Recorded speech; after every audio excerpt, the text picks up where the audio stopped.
हैं कि हम लोग सीटेड बीटेड क्वालिफाई करके और तमाम अहर्ता धारण करके 3 साल से हम लोग उनसे रिक्वेस्ट कर रहे हैं। हम लोग को एक शॉर्ट शेड्यूल भी मिला था, बावजूद उसके हम लोग को बरगलाने का काम किया गया है। 26 जुलाई से हम लोग का वैकेंसी खुलने वाला था, तो हम लोगों ने जुलाई तक धैर्य का परिचय रखा। आफ्टर दैट हम लोग 1 अगस्त से यहाँ आंदोलन पे बैठे। अब हम लोग को तो भाई कोई ने सहारा चाहिए ना। हम लोग पहले मतलब एनडीए सत्ता में था तो हम लोग विपक्ष में आरजेडी था तो उनके पास जाते थे कि हम लोग को भाई दीजिए, अगर कोई है सत्ता पक्ष नहीं चुनेगा तो विपक्ष से ना चुनेगा। विपक्ष में हम लोग गए थे, वहाँ मांग किए थे क्योंकि हम लोग का भी समय जा रहा है। हम लोग लड़के नहीं ना हैं कि कभी जितना मर्जी वहाँ उतना बैठे। हम लोग का भी एक लिमिट समय होता है और हम लोग को भी बहुत कुछ घर में सुनना पड़ता है, बहुत कुछ सुन के यहाँ पे आना पड़ता है।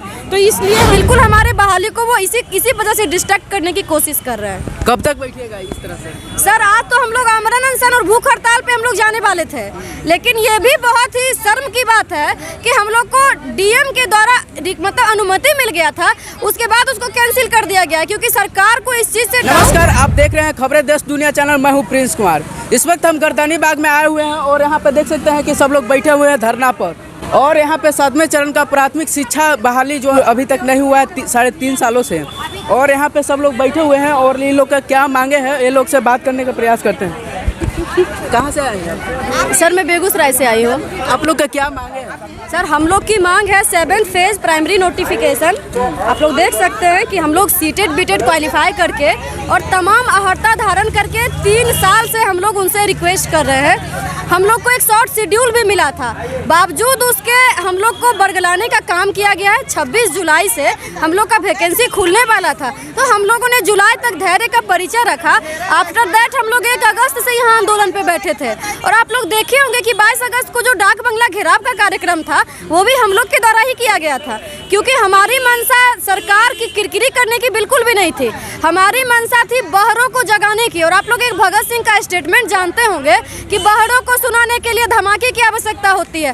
तो हमने यही सोचा कि कम से कम रोड पे निकलने के बाद तो वो हमारी मांग को पूरा करे, लेकिन आप लोग देख ही रहे हैं कि वो पटल पे कुछ भी नहीं कर रहे हैं। रोज रोज वो पता नहीं कौन सा फॉर्म निकला था जिसका ज्वाइनिंग लेटर वो बांट रहे हैं। मुझे तो नहीं पता, हम तो शिक्षक अभ्यर्थी 3.5 साल से वेट कर रहे हैं और यही पोस्टर बैनर लेके वेट कर रहे हैं। अगर उनको ज्वाइनिंग लेटर बांटना है तो वो इसका बांटे ना, क्योंकि उनके मन में पूरी तरीके से ये समाया हुआ है कि शिक्षकों की बहाली लाखों में होनी है, तो क्यों ना हम इनको चुनावी मुद्दा बना करके और पीएम और सीएम के लिए प्रमोट हो जाए। तो बिल्कुल हमारे बहाली को वो इसी वजह से डिस्ट्रैक्ट करने की कोशिश कर रहे हैं। कब तक बैठिएगा इस तरह से? सर आज तो हम लोग आमरण अनशन और भूख हड़ताल पे हम लोग जाने वाले थे, लेकिन ये भी बहुत ही शर्म की बात है कि हम लोग को डीएम के द्वारा मतलब अनुमति मिल गया था, उसके बाद उसको कैंसिल कर दिया गया क्योंकि सरकार को इस चीज़ से डाउट है कि अगर हम अभ्यर्थी आमरण अनशन पे जाते हैं तो हमारी किरकिरी होगी। अगर आपको इतना ज़्यादा अपने किरकिरी का टेंशन है तो आप दीजिए ना नोटिफिकेशन। हमें शौक थोड़ी ना चढ़ा है कि हम बेगूसराय से आकर के या अब यहाँ 38 डिस्ट्रिक्ट से लोग आए हैं, उनको शौक थोड़ी ना चढ़ा है कि रोड पे इस तरीके से धरना दे। सरकार न मानेगी तो आप लोग क्या करने वाले हैं? सर सरकार न मानेगी तो अंतिम ऑप्शन है भूख हड़ताल। अगर वो परमिशन नहीं देंगे तब भी हम लोग 2 से 3 दिन के बाद जबरन भूख हड़ताल पे बैठेंगे। भूख हड़ताल पे बैठेंगे? बिल्कुल, आज से ही हम लोग बैठने वाले थे, लेकिन आज हम लोग बीजेपी ऑफिस गए थे। वहाँ पे माननीय संजय जायसवाल जी के द्वारा आश्वासन दिया गया है कि अगर आपकी बहाली पूरी नहीं होती, अगर आपका नोटिफिकेशन ओपन नहीं होता है तो हम लोग विधानसभा का सामूहिक बहिष्कार करेंगे। चूंकि जब एनडीए की गवर्नमेंट थी उस समय हम लोगों को 26 जुलाई का एक लेटर मिला था, तो उनका साफ साफ कहना था, मैं राजनीति नहीं कर रही हूँ, लेकिन ये उन्हीं का कहना था कि हमने 1,15,000 शिक्षकों की नियुक्ति का एक शेड्यूल दे दिया था, लेकिन नीतीश कुमार जी पता नहीं किस वजह से उनको रोक के रखे थे। तो हम लोग यही करेंगे, हम लोग 2 से 3 दिन तक देखते हैं, अगर सरकार की तरफ से कोई पॉजिटिव आश्वासन नहीं आएगा तो हम लोग भूख हड़ताल पे जाने के लिए विवश हैं। तो अभी तक यहाँ पे कोई मिलने के लिए नहीं आया? नहीं सर, गवर्नमेंट की तरफ से, रूलिंग पार्टी की तरफ से कोई भी नहीं आए। हाँ, CPI ML के विधायक का हमेशा समर्थन रहा है और वो लोग आए हैं। संदीप सौरभ सर या मनोज मंजिल सर, वो लोग हमेशा हमारे प्रोटेस्ट को सपोर्ट करते हैं, जो कि अभी सरकार में भी हैं। उसके बावजूद वो लोग हमेशा सपोर्ट करते हैं कि नहीं, आप लोग की जो बहाली है वो खुलना चाहिए, क्योंकि स्कूल में शिक्षकों की कमी है। तो आपके साथ तो अन्याय हो ही रहा है, उन बच्चों के साथ भी अन्याय हो रहा है। तो इसलिए उनको हम लोग तहे दिल से सैल्यूट करते हैं कि आप कम से कम सरकार में आने के बावजूद भी हमारे दुख दर्द में हमारे साथ हैं। तो और भी लोग आए हुए हैं और लोगों से बात करने का प्रयास करते हैं। और इधर में दिए जी, कहाँ से आए हैं? मैं पटना से ही हूँ। पटना से हैं? हाँ, तो ये जो मांगे है मतलब क्या मांग है आप लोग का? हम लोग का मांग है 7th फेज़ का प्राइमरी नोटिफिकेशन का जो है वो शीघ्र जारी करे सरकार।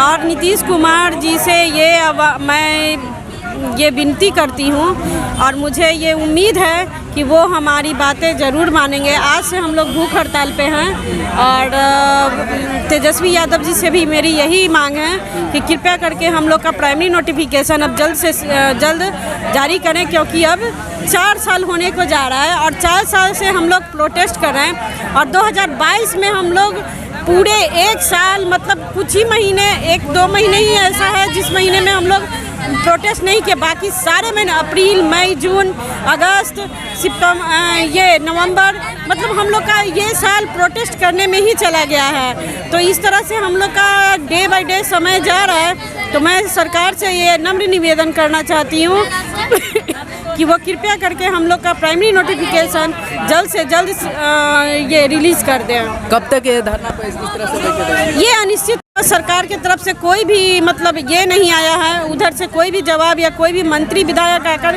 हम लोग को ये आश्वासन नहीं दिए हैं कि हाँ मैं इस तारीख को ये नोटिफिकेशन जारी कर दूंगा या फिर इस डेट को जारी कर दूंगा।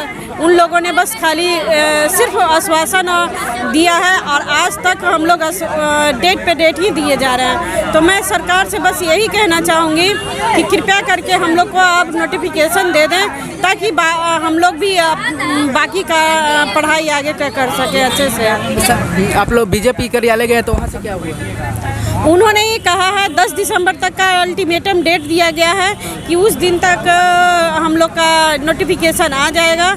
अब कहने को तो सरकार बहुत कुछ कर रही है और पिछले बार तो प्री शेड्यूल निकाल करके सरकार मुकर गई है, तो अब हमको उतना भरोसा है नहीं और ना ही उतनी खुशी है।